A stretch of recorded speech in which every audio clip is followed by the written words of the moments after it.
جانتے ہیں کہ حضرت علی المرتضیٰ رضی اللہ تعالی عنہ کی قبر لوگوں کی نظر سے چھپا کے بنائی گئی، اس ڈر سے کہ لوگ آپ کی قبر کو اکھیڑ نہ دیں، کیونکہ خارجی اس قدر جو ہے وہ زور آور ہو گئے۔ اسلام کی تاریخ دردناک ہے۔ حضور علیہ السلام فرماتے ہیں جتنے دکھ مجھے دیے گئے کسی کو نہیں دیے گئے، کسی نبی کو نہیں پہنچے۔ حضرت صدیق اکبر رضی اللہ تعالیٰ عنہ کی 2 سال 2 ماہ 8 دن دور خلافت، آپ کا زمانہ دیکھیں، ٹکنے نہیں دیا گیا، سازشیں، مصائب، اعلان۔ حضرت سیدنا عمر رضی اللہ تعالیٰ عنہ کو شہید کیا گیا، حضرت عثمان غنی رضی اللہ تعالیٰ عنہ پہ 40 دن پانی بند رکھا گیا اور پھر انہیں شہید کیا گیا۔ حضرت مولا کائنات شہید کیے گئے، حضرت امام حسن کو زہر دیا گیا، حضرت امام حسین کو بچوں کے سامنے ذبح کر دیا گیا، حضرت امام اعظم ابو حنیفہ کی وفات جیل میں ہوئی ہے، امام احمد بن حنبل کے بدن پہ اتنے کوڑوں کے نشان تھے کہ جب قمیض اٹھاتے تھے تو ہر جگہ کوڑوں کے نشان ہی نظر آتے۔ امام مالک کو مدینے کی گلیوں میں گدھے کے اوپر بٹھا کے کالا منہ کر کے وقت کے حاکم نے پھرایا۔ حضرت مجدد الفسانی علیہ رحمہ کو گوالیار کے قلعے میں جو ہے وہ قید کیا گیا۔ علامہ فضل حق خیر آبادی کو جزیرہ انڈمان کالے پانیوں کی سزا دی گئی۔ اہل حق کی تاریخ دیکھیں، دردناک تاریخ ہے۔ آج بھی کابل میں، کندھار میں، قلعہ جنگی میں، دشت لیلہ میں، تورا بورا میں، تکریت میں، موصل میں، بغداد میں، کشمیر میں، غزہ میں، یہاں برما میں دیکھو کون سی قیامت نہیں توڑی جا رہی ہے۔ ہمارے ساتھ ماضی دیکھیں تو ہمیں بغداد کی وہ دردناک کہانی سامنے آتی ہے جب انسانی کھوپڑیوں کا مینار تعمیر کیا جا رہا اور منگول سردار نے اپنی فوج کو حکم دیا تھا کہ جو کسی مسلمان کا سر نہیں لائے گا اس کا سر کاٹ کے اس مینار پہ لگائیں گے۔ پھر لوگ پیسے لے کے پھرتے تھے کہ مسلمان کا پتہ دے اور اس کی کھوپڑی کاٹی جائے۔ کچھ لوگ جان چھپانے کے لیے تہہ خانوں میں گھس گئے، پھر دجلہ کا بند توڑا گیا، 1.25 لاکھ لاشیں ہم نے تہہ خانوں سے نکالی تھی۔ اندلس کی تاریخ پڑھیں، ہمارے ساتھ جو قیامت توڑی گئی۔ مصر کے اندر 30,000 فاطمی کو شہید کیے گئے۔ غریب و سادہ و رنگی ہے داستان حرم، نہایت اس کی حسین اور ابتدا ہے اسماعیل۔ یہ اسلام کی تاریخی درد سے، خون سے بھری پڑی ہے۔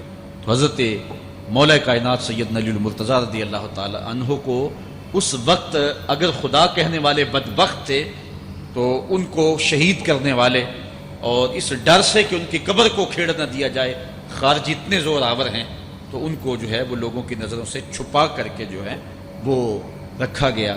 اور ایک دور وہ بھی آیا کہ ممبروں پہ بیٹھ کے مولا علی کو گالیاں دی جاتی تھی۔ یہ تاریخ میں یہ دور بھی آیا، آپ پڑھیں تاریخ، بنو امیہ کیسا دور بھی دنیا نے دیکھا ہے۔ اسی لیے حضور نے فرمایا تھا من سب علی فقد سبنی، جس نے میرے علی کو گالی دی اس نے مجھے گالی۔ اور لوگوں نے ممبروں پہ بیٹھ کے باقاعدہ حکومت کی طرف سے یہ جو ہے وہ قانون تھا کہ تمہارا خطبہ مکمل نہیں ہوگا جب تک علی کو گالی نہیں دو گے۔ یہ لمحے بھی آئے جب اس دور میں دشمن علی موجود تھے، مبغضین موجود تھے اور افراط محبت میں رکھنے والے موجود تھے۔ تو یہ دور تو اسلام کا حضور کے دور سے 1400 سال پیچھے ہے، تو یہاں بغض رکھنے والے بھی موجود ہیں۔ اس عنوان کے ساتھ اگر عنوان چھیڑوں تو یہ لمبی گفتگو ہو جائے گی، یہ میرا موضوع نہیں ہے، لیکن اتنی بات میں کہوں گا، اللہ کا شکر ادا کرو، اللہ نے تجھے اہل بیت کے در کا بھی غلام بنایا ہے اور صحابہ کا بھی غلام بنایا ہے۔ کچھ لوگ صحابہ کا نام لے کے اہل بیت کو برا کہتے ہیں، کچھ اہل بیت کا نام لے کے صحابہ کے خلاف بکواس کرتے ہیں۔ ہمارے بزرگ فرمایا کرتے تھے صحابہ نبی کے در والے ہیں، اہل بیت نبی کے گھر والے ہیں۔ ہم کہتے ہیں گھر والوں تجھے بھی ہمارا سلام، در والوں تجھے بھی ہمارا سلام۔ ہم در والوں کو بھی سلام کرتے ہیں، گھر والوں کو بھی سلام کرتے ہیں۔ کسی نے حضور خطیب الاسلام سے پوچھا تھا کہ حضرت عائشہ افضل ہیں یا حضرت فاطمہ افضل ہیں؟ پوچھنے والے نے تو صاحبزادہ صاحب کو پھنسانا چاہا تھا، لیکن جن کے عقیدے صاف ہوں وہ پھنستے نہیں ہیں، ان کے عقیدے واضح ہوتے ہیں۔ تو حضرت صاحبزادہ نے فرمایا کہ میاں اگر دیکھو بیٹی ہونے کی حیثیت سے تو فاطمہ بیٹی ہے نبی کی اور عائشہ بیٹی ہے ابو بکر کی۔ ابو بکر کی بیٹی نبی کی بیٹی سے افضل تو نہیں ہو سکتی۔ اور اگر دیکھو بیوی ہونے کی حیثیت سے فاطمہ بیوی ہے علی کی اور عائشہ بیوی ہے نبی کی۔ علی کی بیوی نبی کی بیوی سے افضل تو نہیں ہو سکتی۔ تو یہ اپنے عقیدے کو واضح کر دیا۔ اللہ آپ کو سلامت رکھے اور حق کی راہوں کا مسافر۔ حضرت زید بن ارقم رضی اللہ تعالیٰ عنہ روایت کرتے ہیں کہ حضور نے ارشاد فرمایا من کنت مولا ہو فعلی مولا، جس کا میں مولا ہوں اس کا علی مولا ہے۔ حضرت عمران بن حسین روایت کرتے ہیں کہ حضور نے مولا کائنات سیدنا علی المرتضیٰ کے بارے میں ارشاد کیا ان علی منی وانا منہ وہو ولی کل مومن، علی مجھ سے ہے اور میں علی سے ہوں اور وہ ہر مومن کا ولی ہے۔ حضرت ام سلمہ کہتی ہیں کہ میں نے حضور سے سنا ارشاد فرماتے تھے لا یحب علی منافق ولا یبغضہ مومن، علی سے منافق پیار نہیں کرتا اور مومن بغض نہیں رکھتا۔ اور ایک حدیث میں حضور نے فرمایا من سب علی فقد سبنی، جس نے علی کو گالی دی اس نے مجھے گالی دی۔ حضرت مولا کائنات رضی اللہ تعالی عنہ کے حوالے سے ایک فرمان سن لیجئے اور میں اپنے مضمون کی طرف آتا ہوں۔ حضرت مولا کائنات کی ذات کو حضور نے معیار بنایا۔ مسند امام احمد بن حنبل میں روایت ہے، مشکات میں روایت ہے، نہج البلاغہ میں اور باقی کتابوں میں کہ حضرت علی المرتضیٰ فرماتے ہیں کہ حضور نے مجھے دیکھ کر کے کہا کہ اے علی تیری مثال حضرت عیسیٰ علیہ السلام کی ہے کہ ان کی وجہ سے ان کے معاملے میں آ کے دو لوگ برباد ہوئے، ایک وہ لوگ جنہوں نے اتنی محبت کی کہ ان کو ابن اللہ، اللہ کا بیٹا کہہ دیا، وہ بھی برباد ہو گئے، اور دوسرا گروہ وہ کہ جنہوں نے ان کے ساتھ بغض رکھا اور ان کی ماں پہ تہمت لگائی، وہ بھی برباد ہو گئے۔ حضور نے یہ ارشاد کر کے فرمایا، حضرت علی فرماتے ہیں کہ حضور نے کہا یہلک فی رجلان محب مفرط یکرزنی بما لیس فی، اے علی تیرے معاملے میں بھی دو لوگ بربادی میں مبتلا ہوں گے، ایک وہ لوگ جو اتنا پیار کریں گے کہ وہ کہیں گے جو تو نہیں ہوگا، اور دوسرے ومبغض یحملہ شنآنی علی ان یبہتنی، اور دوسرے وہ جو تیرے ساتھ بغض رکھیں گے اور بربادی کے راستے پہ چلیں گے۔ تو دونوں گروہ جو ہیں وہ بربادی کی راہوں کے مسافر ہو گئے۔ ایک نے محبت کی اور اس قدر محبت کی کہ وہ کہا جو حضرت علی نہیں تھے۔ حضرت مولا کائنات کے زمانے میں کچھ لوگ آپ کی دہلیز پہ آئے اور کہا یا علی انت ربنا انت خالقنا انت الہنا، اے علی تم ہمارے رب ہو، تم ہمارے خالق ہو، تم ہمارے معبود ہو۔ تو حضرت علی المرتضیٰ نے فرمایا کہ استغفر اللہ، اللہ تعالیٰ جل شانہ ہی خالق ہے اور وہی مالک ہے اور وہی معبود برحق ہے۔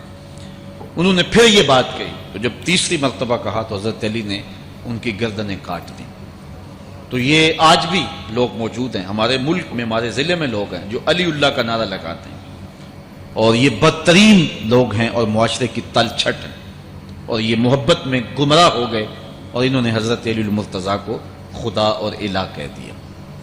دوسرا طبقہ ہے جو حضرت علی المرتضیٰ کو الہ اور خدا تو نہیں کہتا، لیکن انہیں نبیوں سے افضل مانتا ہے، بلکہ شیخ محدث دہلوی علیہ رحمہ نے تحفہ اثنا عشریہ میں باقاعدہ اس قول کو بیان کر کے اس کی تردید کی ہے کہ جو ایک طبقے کا خیال ہے کہ حضرت جبرائیل علیہ السلام کو نبوت دینے میں غلطی لگ گئی تھی، وہ دینی تھی حضرت علی کو اور دے گئے حضور کو، تو آپ نے اس کا رد کیا ہے۔ ایک طبقہ نبیوں سے حضرت علی المرتضیٰ رضی اللہ تعالیٰ عنہ کو افضل مانتا، اور یہ طبقہ بہت سارا پایا جاتا ہے، میں نے اپنے ان کانوں سے جو ہے یہ باتیں سنی ہوئی ہیں اور آپ نے بھی سنی ہوئی ہوں کہ نبیوں سے حضرت مولا کائنات کو افضل مانتے ہیں، اور یہ بھی گمراہوں کا ٹولہ ہے۔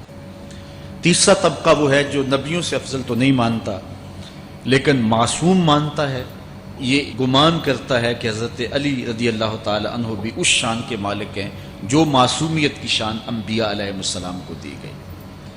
یہ 12 امام اور 14 معصوم کا لفظ آپ نے سنا ہوگا، ہمارے جاہل مولوی بھی بول دیتے ہیں بعض کا، معصوم صرف انبیاء کی ذات ہے، اولیاء اہل بیت محفوظ ہیں، معصوم نہیں ہیں، معصوم صرف ذوات انبیاء ہیں، اور یہ انہی کا اعزاز ہے، ان کے علاوہ یہ اعزاز کسی اور کو حاصل نہیں ہو سکتا۔ چوتھا طبقہ وہ ہے کہ جو حضرت علی المرتضیٰ رضی اللہ تعالی عنہ کو حضرت ابو بکر و عمر رضی اللہ تعالی عنہما سے بھی افضل مانتا ہے۔ خود مولا کائنات نے فرمایا کہ جو لوگ مجھے شیخین سے افضل کہتے ہیں میں ان کے اوپر وہ حد جاری کروں گا جو ایک جھوٹے پہ جاری ہوتی ہے۔ حضرت محمد بن حنفیہ کہتے ہیں جو حضرت مولا کائنات کے بیٹے ہیں کہ میں نے اپنے باپ علی سے پوچھا کہ اس امت میں سب سے افضل شخص کون ہے؟ قال ابو بکر، کہا امت میں سب سے افضل شخص کا نام ابو بکر ہے۔ کہتے ہیں میں نے کہا ثم من، پھر کون؟ قال عمر، تو کہا حضرت عمر رضی اللہ تعالی عنہ۔ تو یہ ان کا اپنا عقیدہ ہے۔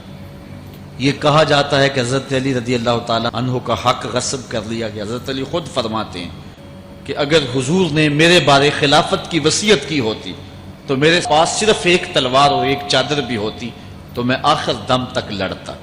شیر خدا ہو اور اللہ کا رسول وصیت کرے اور وہ چھپ کے بیٹھا رہے، یہ کیسے ہو سکتا ہے؟ تو یہ حفوات ہیں اور یہ اباطیل ہیں اور یہ جو ہیں وہ شر ہے جو معاشرے کے اندر پھیلی ہے۔